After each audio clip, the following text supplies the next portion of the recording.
Welcome to Massive Beers. My name is Matt. We do the beer stuff here. Rock art brewing. It's been a minute since I've had a little bit of rock art up my piece. This is the Vermontster because it's American barley wine. Yeah, you're talking about 10% alcohol by volume. American barley wine style ale. It's been super long since I've had rock art. I'm trying to think last time I had it. I mean, for sure, the last time I knew I had it was when I was staying up that way. It was either my honeymoon or when I went up for Festival of Farmhouse Ales. I forget when it was. Rock art, for those that don't know, is just north of Stowe, Vermont. So you're talking about Alchemist, Von Trapp, all that kind of stuff, just north there. So anytime I'm in the area, I typically like to stop in, but it's been, pre-pandemic since I've been up that way. So you're talking about at least several years. My buddy George was up that way, came back with some beers, threw me a couple rock arts. Hey, it's a Saturday night. My night's in the books as far as responsibilities. Let's get that barley wine up in here. What else is on the can? 100 IBU. Brewed and canned by Rock Art Brewing Company, LLC, Morrisville, Vermont. Ridge Runner's Big Brother. Don't know what that means. They got that little Cocopelli guy on there. That's what it is, right? Cocopelli? Enjoy, crush, recycle, repeat. Enjoy, crush, recycle, repeat. I think they kind of tongue-in-cheek mean the beer. I'm not going to crush at 10%. There it is. American barley wine. We'll see what's what. Yeah, Rock Art doesn't really get a bunch of, pub. They've been around for a long time. They actually call out how long they've been around in the can. But they've been around a long time, and they're in that area where there's a bunch of great breweries. Just a lot of people don't go there, so I implore you, next time they're up there, definitely stop by. Label-wise, can-wise, not gonna lie, not my favorite. But beer-wise, you're talking about barley wine. It's kind of what I want my barley wine to look like, especially Americanized. Rich, dark brown, not super, super dark like an English-style barley wine. Has that little bit of rich kind of powdered iced tea kind of vibe to it, and it definitely has a murkiness to it. There's a turbidity to it. You probably can't tell on camera, but it's definitely not clear. Index finger, just north of khaki in color, not necessarily malt ball. So it definitely looks a part of a nice, rich American barley wine. Yeah. Give it a whirl. Head comes back with a plum. I love that word. Anyway, let's get nose. Yeah, pretty much spot on. A Merriam-Webster dictionary, American barley wine. A little bit of caramel malts, a decent amount of caramel malts, actually. A little bit of brown sugar, slightly flambéed kind of burnt brown sugar.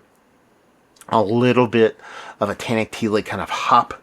Done and done. The nose isn't gigantic on this, but I don't think American barley wine typically gives off the biggest gigantic nose. I think that's more reserved for your old ale / English barley wine.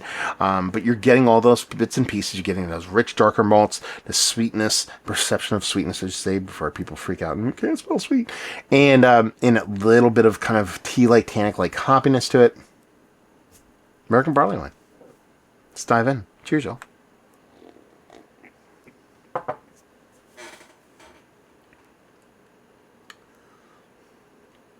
That be American barley wine. And that's going to be kind of a weird thing to say, because I think it's a really well done American barley wine.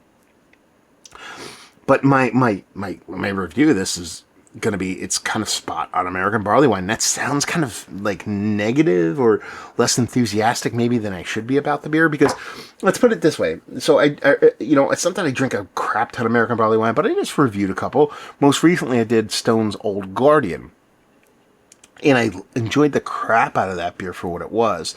Extremely West Coast American barley wine vibes on that one. That kind of relatively tauter, cleaner kind of mouthfeel, with those big, boisterous kind of hops. Probably a little bit more aggressive on the hop front than this. Again, we're kind of picking hairs, but where this one kind of leans, where that one didn't, and this is why this one kind of does me a little bit better, is this mouthfeel.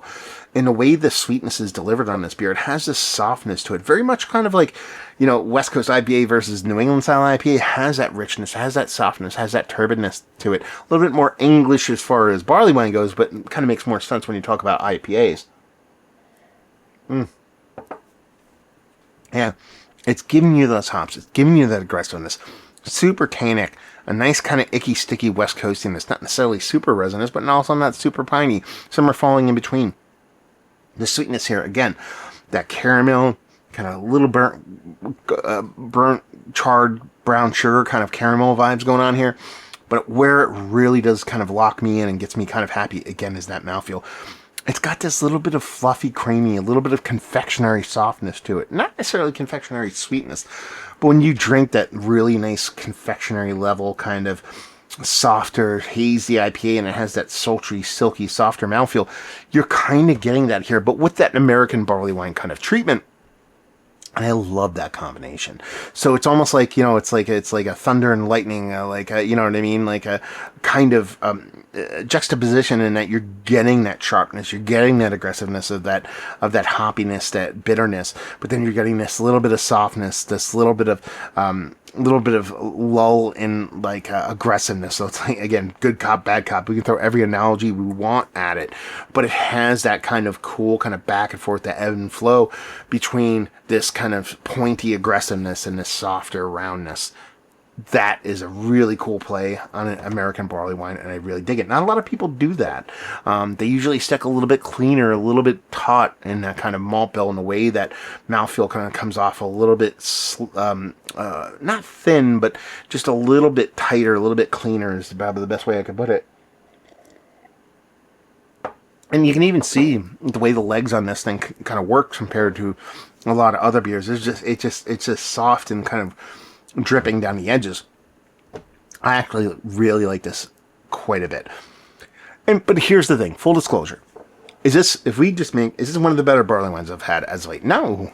I mean, it's in the conversation, but it's not even close to the top. But that's a personal bias on my end. I really do enjoy Old Ale / English barley wine is really where I hang my hat.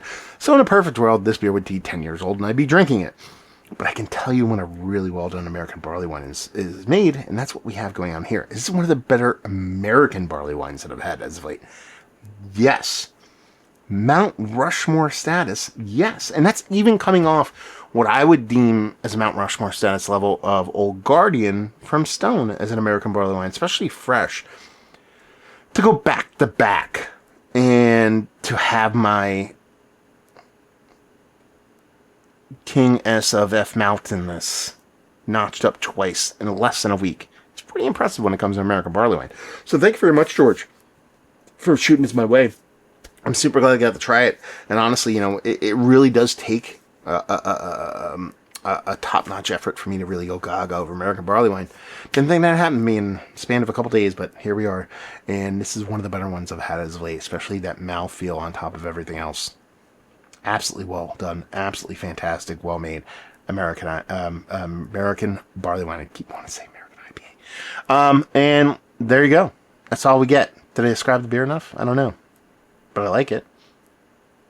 It is not complicated beer. Copious amounts of hop, tannic, West Coast, middle of the road, not resinous nor pininess. That nice kind of like caramel with that little bit of soft confectionery vibes to it, which leans into that mouthfeel. And a really well done American barley wine. Mount Rushmore status, yes. Valued availability, don't know. Rock Hard, I don't know if they distribute their beers at all outside of the brewery.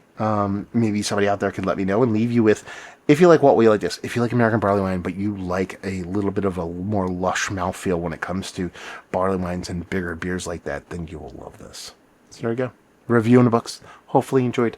Rock Art Brewing, have you had their beers? What's your favorite beer? Have you had this beer?